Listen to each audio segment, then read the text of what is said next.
Hi everybody. I discovered something in the Song of Solomon that I think is just going to overwhelm you.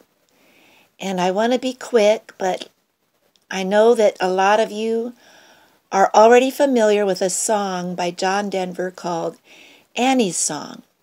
If you're not familiar with that song, just stop this video and go and pull it up on YouTube, because I want to show you something in the Bible that is directly related to that song. And it's just amazing.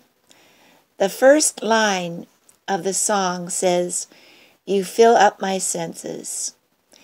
And that's a key to understanding God, that He does have 5 senses just like we do. We were created in His image. But look at the next line. John Denver sings, "You fill up my senses like a night in the forest." And here, right in the Bible, in the Song of Solomon, it says, "Behold, you are handsome, my beloved, yes, pleasant. Also our bed is green. The beams of our houses are cedar, and our rafters of fir." And this is part of the plot of this beautiful book, which I will tell you more about the plot later, but I just wanted to clue you in on some of these amazing comparisons. The next line says, "Like the mountains in springtime." And sure enough, in the next chapter, we have the king who's disguised as a shepherd, leaping over the mountains, skipping over the hills, and saying to his beloved, "Come away, for lo, the winter is past, the rain is over and gone, the flowers appear on the earth, the time of singing has come, and the voice of the turtle dove is heard in our land." This is the New King James Version. And it goes on. He's talking about sight, hearing, the aroma of the vines with the tender grapes.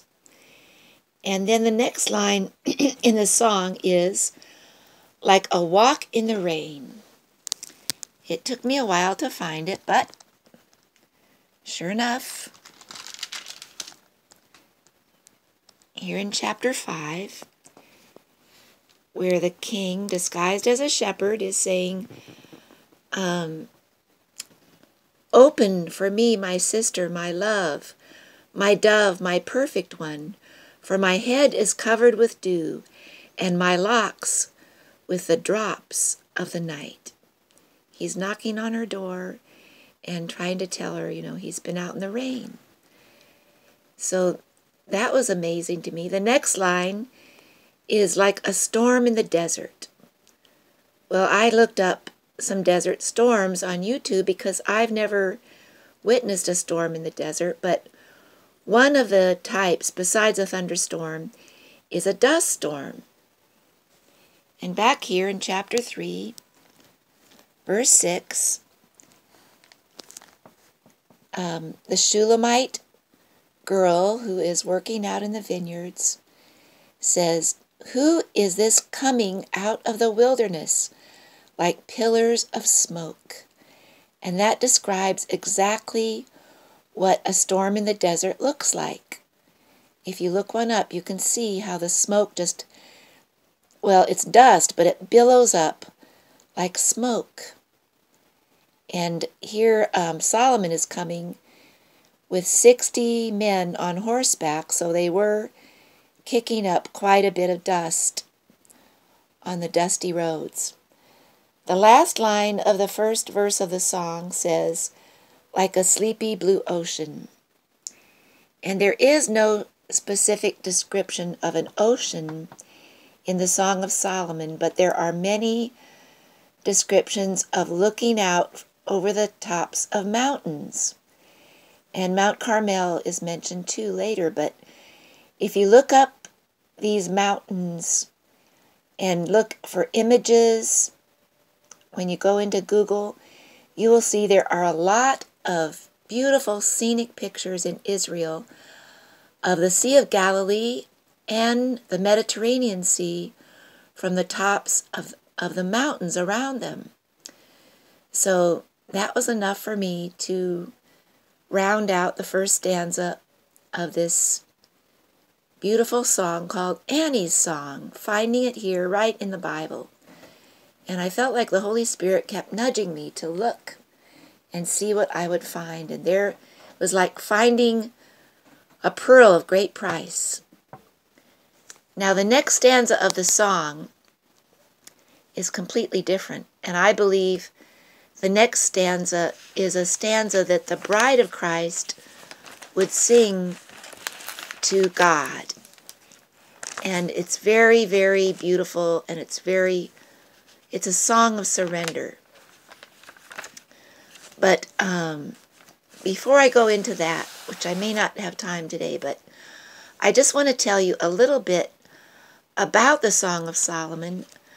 I used to study it, I don't know if it was almost 20 years ago, and I haven't read it since then, but the Lord showed me quite a bit about that book, and I just want to let you know some things about it because it's going to bless you.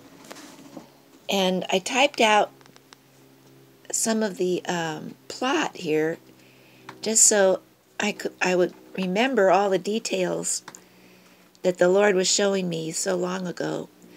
But basically, the story is about a Shulamite girl. And the way it's set up is it's like a stage play. And at the beginning of the Song of Solomon, which is also called the Song of Songs, there is a woman who is the Shulamite singing to a group of women that are like a chorus, and she is singing about her present situation. She's married to the king when the song begins, but she's looking back on how it all came to pass. And just when you read it, picture a stage with the curtain drawn, and when they're singing the love songs, people are changing the set behind the curtain. And then people are acting out the plot when the curtain is opened. So the plot is not described specifically in the Bible, but it's implied, I guess is the word you would use. Well, once upon a time, there was a Shulamite girl. She had to work hard in the vineyards in the hot sun. One day, the king saw her and fell in love with her and decided that he wanted to marry her. So he disguised himself as a shepherd, and he worked in the field that was adjoining her field.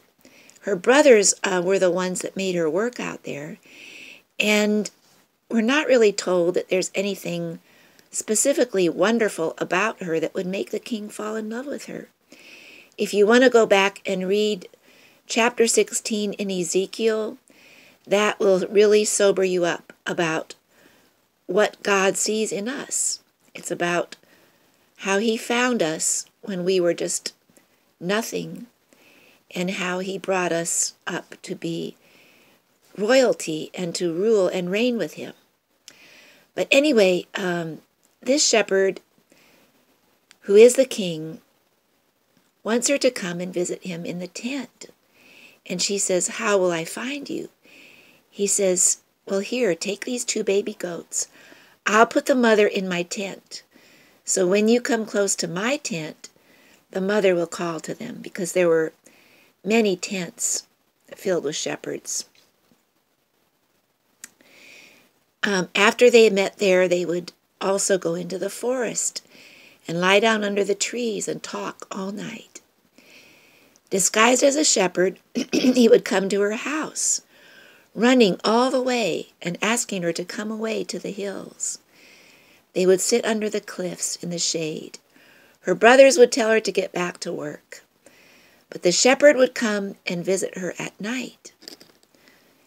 And she took him to her mother's house, She wanted her mother to meet him because she knew they were going to be married someday.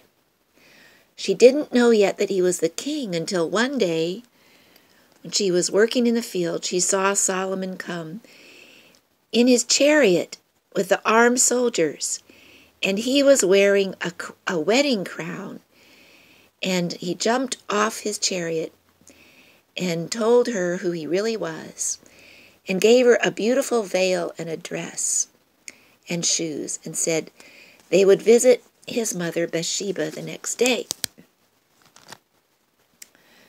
Well, that night he still came to visit her, and that was when it was raining, and he was knocking on the door, just like Revelation chapter 3, verse 20, where the Lord says, "Behold, I knock on the door." She didn't want to get up.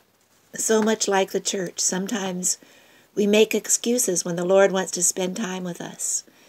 She'd already washed her feet, and by the time she got up to look outside, he was gone. Well, she repented. She put on her beautiful clothes, but apparently the watchmen in the city took her to be a prostitute and took away her veil and beat her. And that is kind of reminiscent of the way the church is persecuted when we are out on the street or, looking for the lost sheep. But the Lord had left, and it's almost as if the way he returned to heaven, because it turned out he was out in the fields of flowers.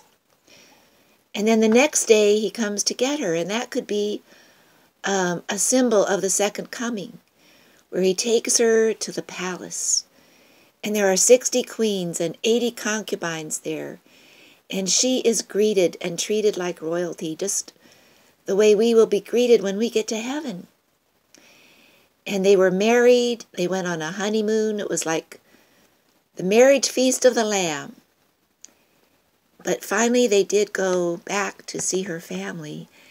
And that's when the Lord, when the king warned her, and the Lord is always warning us not to be entangled again with family relationships, especially if they are not born again. It is so easy to be pulled away from our mission in life, which is to be part of the royal family, to go out and win the lost, and help people that need our help, to love the world. So when you read the Song of Solomon now, which I hope this will help you to understand it, pay close attention to this part at the end where she comes. It looks like his dad was talking to her about where she was born under the apple tree. And then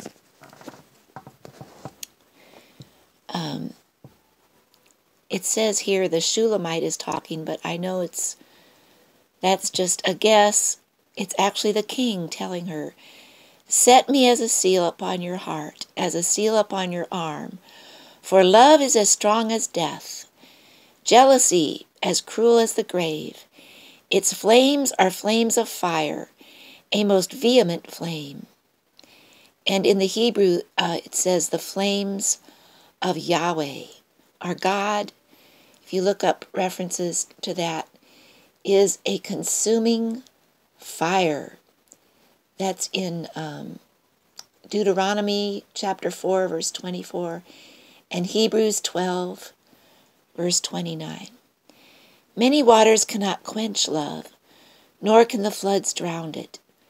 If a man would give for love all the wealth of his house, it would be utterly despised. Well, that's a reference to Proverbs, where someone commits adultery, and the rage of the husband cannot be pacified by the man that has stolen his wife.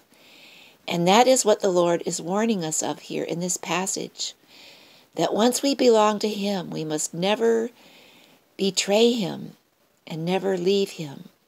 You'll see more of that also in Ezekiel chapter 16. But At the end of that chapter, he says he will make an everlasting covenant with us. And that is our hope. Well, that's all I want to say today. Just remember that God loved us so much that he became like us, just like the king who became a shepherd. He covers us with new clothes, a symbol of how he paid for our sin, and he forgives us. And then he exalts us to be with him on his throne. He is proud of us, and he wants to be seen with us. As the song says from Hillsong, his love is forever. It's like marriage. Jesus always lifted up those of low degree. And so if you are of low degree today, I want you to know that you are a perfect candidate to be the bride of Christ and to belong to him forever. Okay, I love you. God bless you, and we'll continue more on the Song of Solomon on another day. Have a wonderful day.